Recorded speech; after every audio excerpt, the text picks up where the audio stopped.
নমস্কার। আমার আজকের কবিতা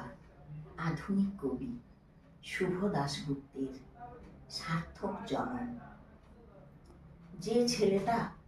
চায়ের দোকানের এঁটো কাপ ধুচ্ছে রাস্তার ধারে, তাকে ডাকুন, তার কানে কানে বলুন সুজলাং সুফলাং মলয়জ শীতলাং। হ্যাঁ, বেশ সুন্দর করে বলুন। যে মেয়েটা চাকরির নাম করে বনগা কিংবা চাকদা থেকে রোজ সকালে ট্রেনে সেজে গুজে শহরে আসছে শরীর বেচে চাল ডাল নুন কিনতে, তাকে ডাকুন, তার কানে কানে সুরেলা কণ্ঠে বলুন সার্থক জনম আমার, জন্মেছি এই দেশে। যে লোকটা লটারি টিকিট নিয়ে দরজায় দরজায় ঘুরছে আর বলছে বিশ্বাস করুন আমি ভদ্রলোক, আজ 10 বছর হলো আমার কারখানা বন্ধ, লক আউট, তাকে ডাকুন, তার কানে কানে বলুন বলো বলো বলো সবে, শত বিনা বেনু রবে, ভারত আবার জগৎ সভায় শ্রেষ্ঠ আসন লবে। রাতের আকাশ কাঁপিয়ে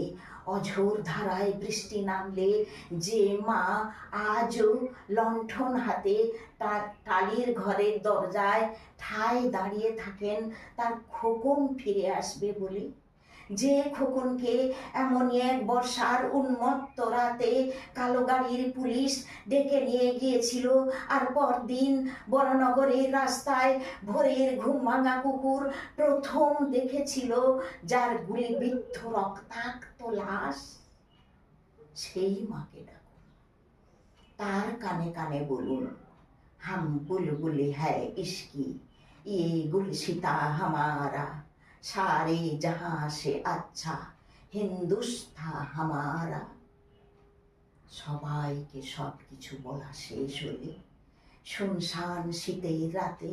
পাঁচ মাথার মোড়ে ঘোড়ায় চড়ে বসা সেই মহাবিপ্লবীর পায়ের সামনে ধীরে ধীরে এগিয়ে যান ফাঁকা রাস্তায়, রাতের বাতাসে কান পাতুন, শুনতে পাবেন সেই বিপ্লবী পুরুষের বজ্রকণ্ঠ, আমি তোমাদের কাছে রক্ত চেয়েছিলাম তোমাদের স্বাধীনতা এনে দেব বলে, আমি পারিনি, কিন্তু আমি আমার সমস্ত জীবন উৎসর্গ করেছি, আর তোমরা